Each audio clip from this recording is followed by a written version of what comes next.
नमस्कार दोस्तों, quick news के आज के एपिसोड में एक बार फिर से आप सभी का स्वागत। दोस्तों, कल जो हमने कार्यक्रम किया था उसके लिए आप सभी का बहुत बहुत आभार, बहुत बहुत शुक्रिया, क्योंकि आपने बहुत ज़्यादा पसंद किया था उस कार्यक्रम को और हमें बहुत ज़्यादा उत्साहित किया। दोस्तों, क्विक न्यूज आपसे गुजारिश करता है कि इसी तरह से अपना प्यार क्विक न्यूज को बनाए रखें ताकि हमें हमारा उत्साहवर्धन होता है। साथ ही एक और गुजारिश कि क्विक न्यूज के प्रत्येक एपिसोड को आप लाइक, सब्सक्राइब और शेयर करते रहें ताकि हमारा उत्साह आगे से आगे बढ़ता रहेगा। हम भी आपसे वादा करते हैं, सभी दो क्विक न्यूज के दर्शकों से वादा करते हैं, क्विक न्यूज अपना अधिकतम आपके सामने पेश करता रहेगा और सच्चाई का साथ देता रहेगा।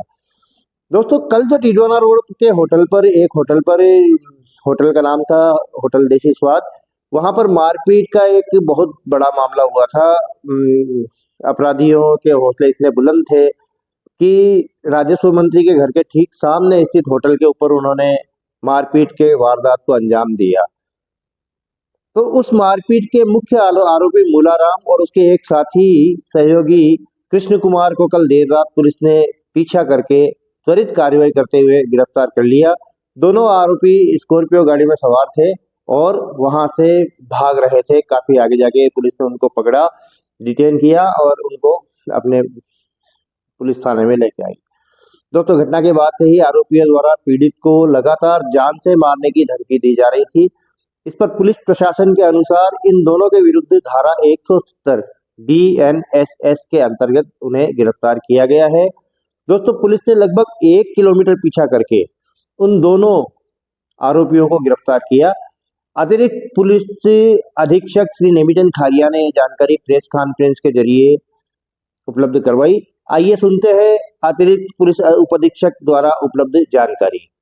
होटल पे आया, एक थार गाड़ी आई है, एक स्कॉर्पियो आई है, 2 कैंपर भी आई है। उसके बाद में वो उसमें होटल पे आकर के होटल पे तोड़ फोड़ की और जो होटल के कर्मचारी हैं उनके साथ मारपीट की। इसमें एक कर्मचारी को फिर आगे कुचामण से ऊपर आगे हायर सेंटर पे रेफर भी कर दिया गया। सूचना के ऊपर पुलिस मौके पे पहुंचती है और मौके पे पहुंचने के बाद में वहाँ पे सीसीटीवी फुटेज देखती है। सीसीटीवी फुटेज के आधार पे 2 आरोपियों को चिन्हित करती है और बाद में रिंग्स पुलिस टीम की सहायता से कल रात को हमने 2 आरोपियों को डिटेन किया। आरोपियों को डिटेन करने के बाद में हमने उनसे पूछताछ की तो उसके बावजूद भी लगातार आरोपी है मूलाराम है वो परिवार को धमकी देना सामने आया, जिसमें हमने उसको 170 BNS में कल दोनों को गिरफ्तार किया। दूसरा आरोपी है कृष्ण कुमार बाजिया। रिंगस पुलिस ने किया कि मूलाराम को अरेस्ट? जी, मूलाराम को किसने अरेस्ट किया? रिंगस पुलिस की मदद से? रिंगस पुलिस और हमारी स्थानीय जो पुलिस है कुचामण थाने पुलिस है, दोनों ने मिल करके इनको डिटेन किया। सर, मूलाराम के बारे में चर्चाएं चल रही कि USDT और जो अन्य गैर कानूनी गतिविधियां उनके जरिए भी लोगों को चुना लगाता था, करोड़ों रुपए इसने कमाए हैं इसी तरह की गतिविधियों से। क्या जानकारी पुलिस को अब तक मिली?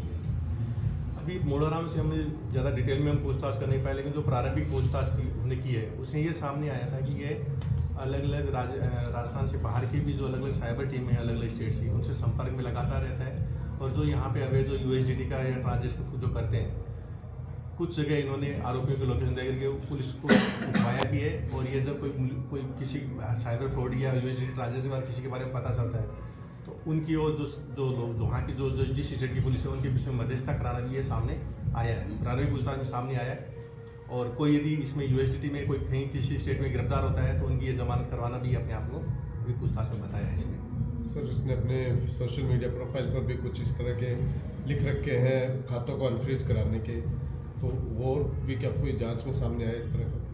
हाँ, ये चीज़ भी सभी प्रारंभिक पूछताछ में ये चीज़ भी सामने आई है कि जिसके अकाउंट वगैरह जिसको फ्रीज हो जाता है तो ये वहाँ की जो लोकल पुलिस है उनसे संपर्क करके और ये साइबर उसमें पोर्टल की मदद से ये उनको अकाउंट को अनफ्रीज करवाता है और उसके बीच में अपना कमीशन लेना भी इसमें सामने आया है।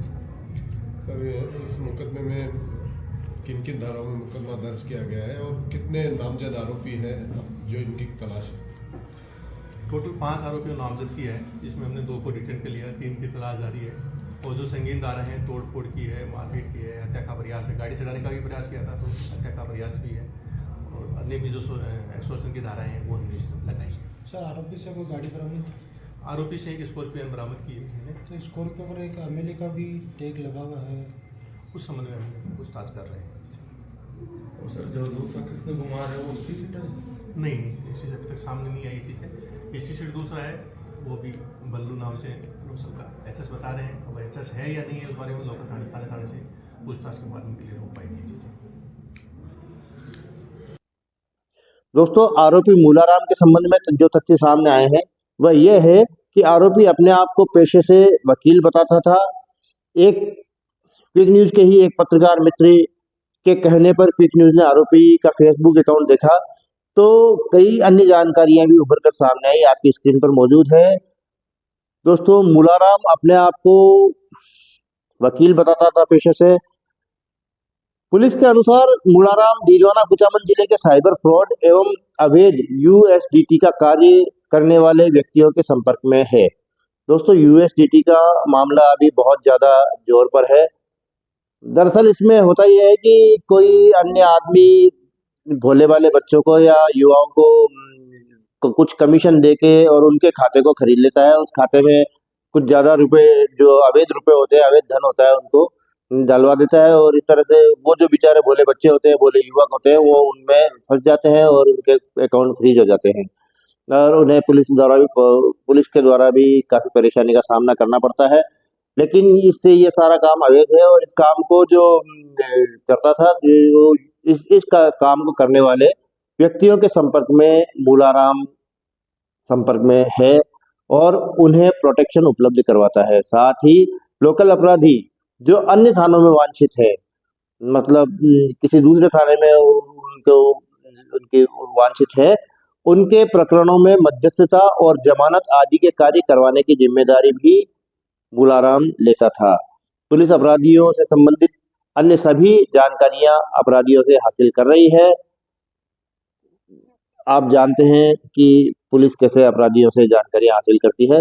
दोस्तों, क्विक न्यूज ने अपनी जानकारी के अनुसार मूलाराम डीडवाना कुचामन जिले के कई यूएसडीटी और साइबर फ्रॉड के लोगों के संपर्क में है और इस क्षेत्र से उसने काफी रुपए, मतलब करोड़ों रुपए इन सब कारनामों से कमाए हैं।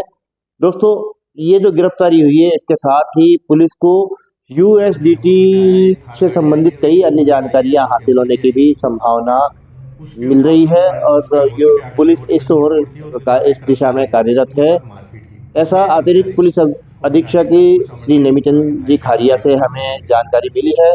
तो दोस्तों, आज के लिए इतना ही। धन्यवाद, शुक्रिया।